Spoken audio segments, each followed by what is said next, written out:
After the horrors of World War I came to an end, the Geneva Convention promptly banned the use of all chemical and biological weapons in warfare. The Geneva Protocol, as it came to be known, was signed in 1925 and officially outlawed the use of asphyxiating, poisonous, or other gases, and of all analogous liquids, materials, or devices, as well as bacteriological methods of warfare.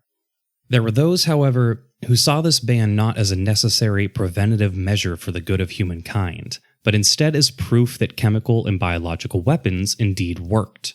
Or else, why would they need to be banned in the first place? So, in the 1930s, the Japanese government began a top-secret program to develop their own biological weapons, with the creation of a covert army division known as Unit 731. Led by Surgeon General Shiro Ishii, Unit 731 began its experiments in earnest after Japan invaded China in 1937 and started using the country's civilian population as their guinea pigs.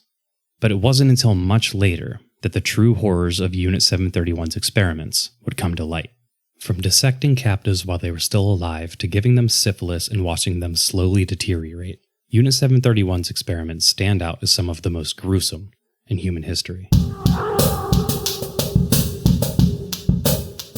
You're listening to History Uncovered, brought to you by the digital publisher All That's Interesting, where we explore the uncharted corners of the natural world and the world past.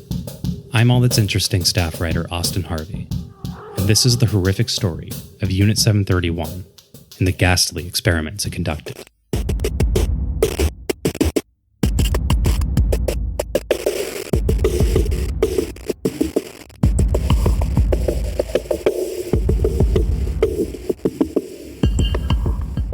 To understand how Unit 731 came to be, we must first explore the life of Shiro Ishii, the mad scientist behind this monstrous unit. Ishii was born in Shibayama in 1892, the fourth son of a wealthy landowner and sake maker. As a child, he was often lauded as a potential genius due to his supposedly photographic memory. A loyal devotee of the Japanese Empire, Ishii joined the military at a young age and immediately stood out from other recruits.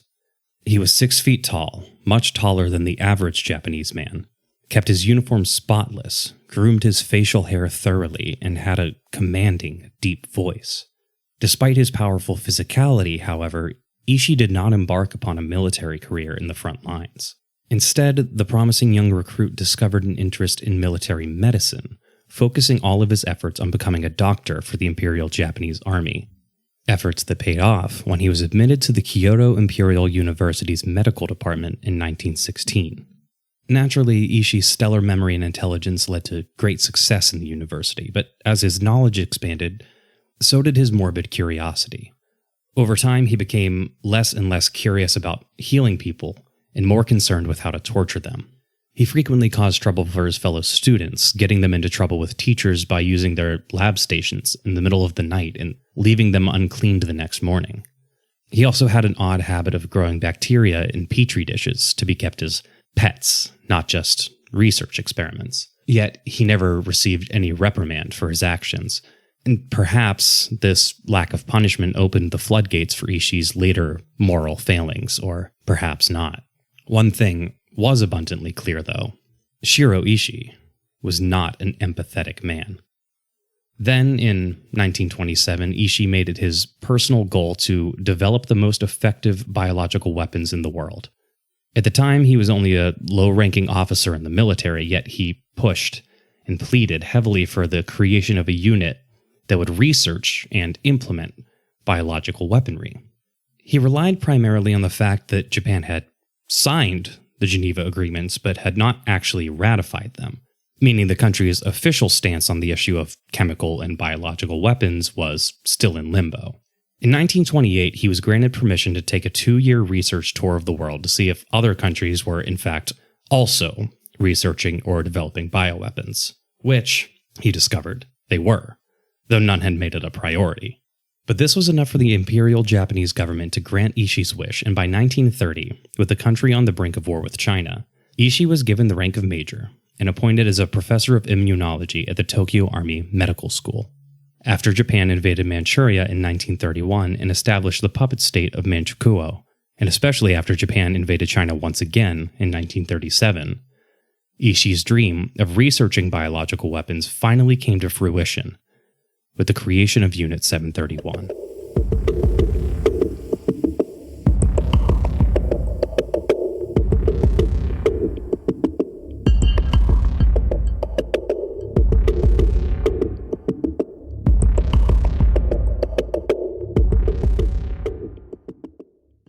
As Japanese forces stormed through China, Ishii established a secret facility in the northeastern corner of the country, roughly 62 miles south of the city of Harbin, in a small 300-home village known as Beiyin, which Japanese troops razed in order to construct the new facility.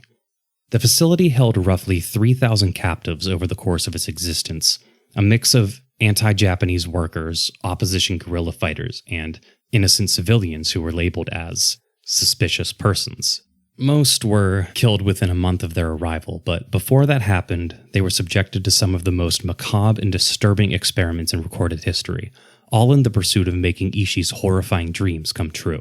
For instance, one former Unit 731 medical worker named Takeo Wano claimed that he witnessed a prisoner pickled in a 6-foot-high glass jar after being cut in half.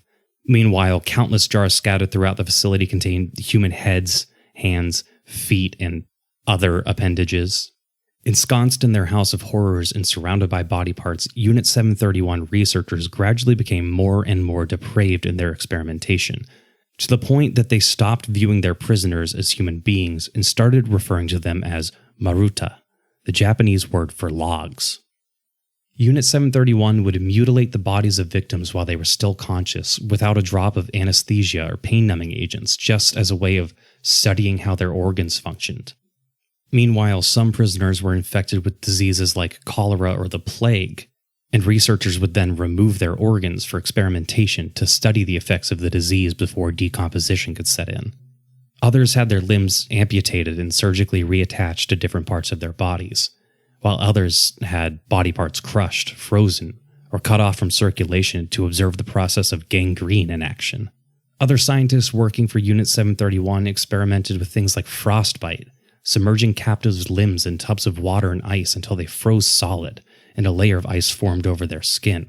One researcher, Yoshimura Hisato, took it a step further by trying various methods of then reanimating the frozen limb, including dousing them with scalding hot water, holding them over an open fire, or simply leaving the prisoner in agony for a night to observe how quickly their own blood could thaw the appendage out.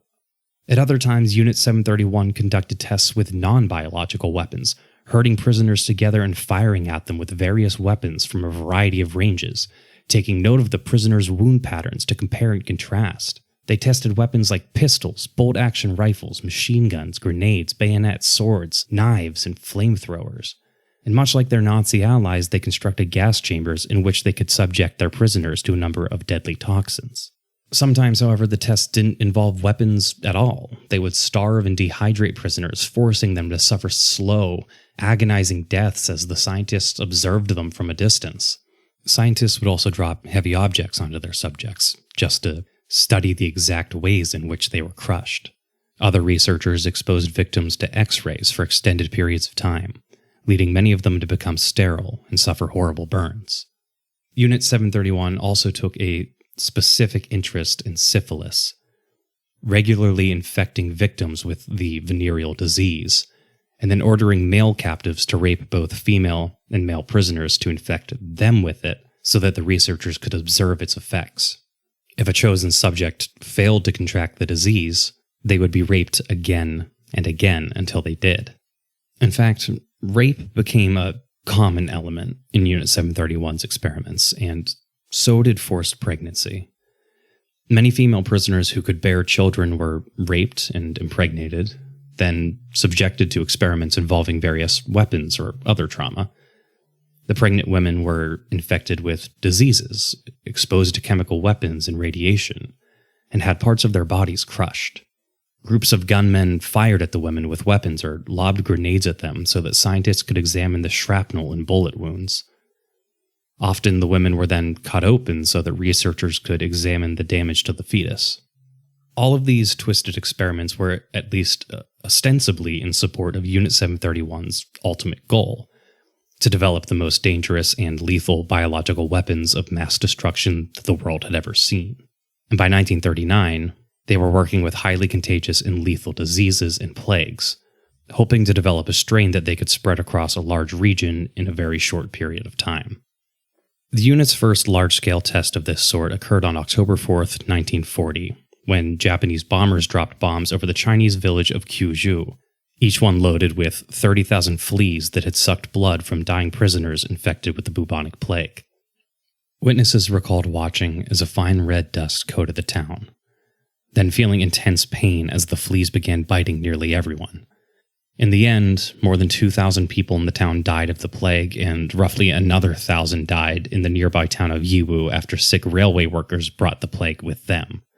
In total, other attacks using anthrax left around 6,000 people dead in the area. And had it not been for the Japanese army's defeat in World War II, similar attacks may very well have unfolded around the world.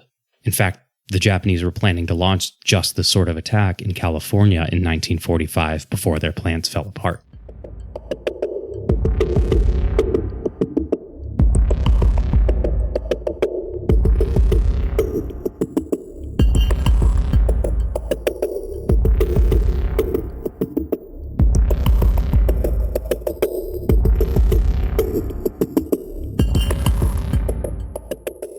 In August of 1945, Soviet troops moved into Manchuria, and the United States dropped 2 atomic weapons on the Japanese cities of Hiroshima and Nagasaki, leaving the Japanese army defeated and forced to surrender. Had they not, though, the Japanese army and Unit 731 would have acted on their plans to use plague-riddled fleas against citizens of the United States. The proposed plan was called Operation Cherry Blossoms at Night and was intended to be put into action on September 22, 1945. The plan involved taking 20 new troops who had arrived in Harbin earlier that year to the California coast via submarine. From there, they would occupy a plane and flight to San Diego, dropping plague-riddled fleas over the city just as they had done in Kyushu before crashing into American soil. Fortunately, their plan never came to fruition.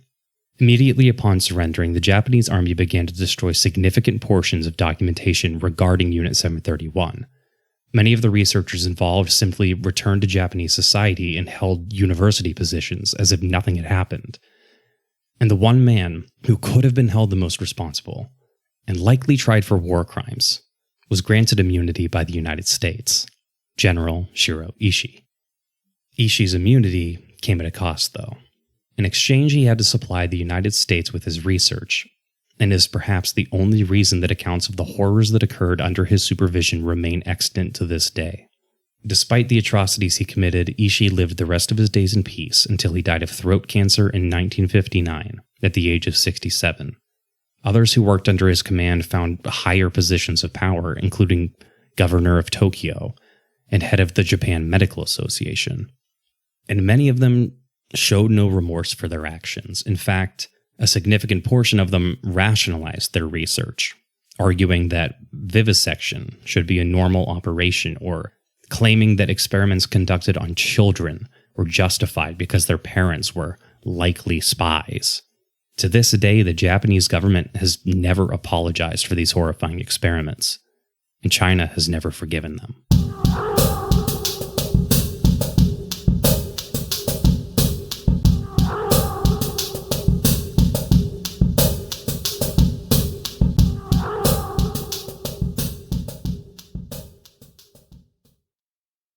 Thanks for listening to History Uncovered. I'm History Uncovered's producer, Kit Westneat. If you like the show, help others find us by leaving a review on Apple Podcasts or Spotify. And be sure to follow the All That's Interesting and History Revealed pages on Facebook and Real History Uncovered on Instagram. Make sure you don't miss out on the new episodes and subscribe to the History Uncovered podcast. And keep up with our latest stories at allthat'sinteresting.com. If you have a question about the show or just want to say hi, feel free to call us at 929-526-3029. or email us at podcast@allthat'sinteresting.com. This podcast is part of the Airwave Media Podcast Network. Visit airwavemedia.com to listen and subscribe to their other fine shows like Legends of the Old West and Redacted History. Until next time, keep exploring.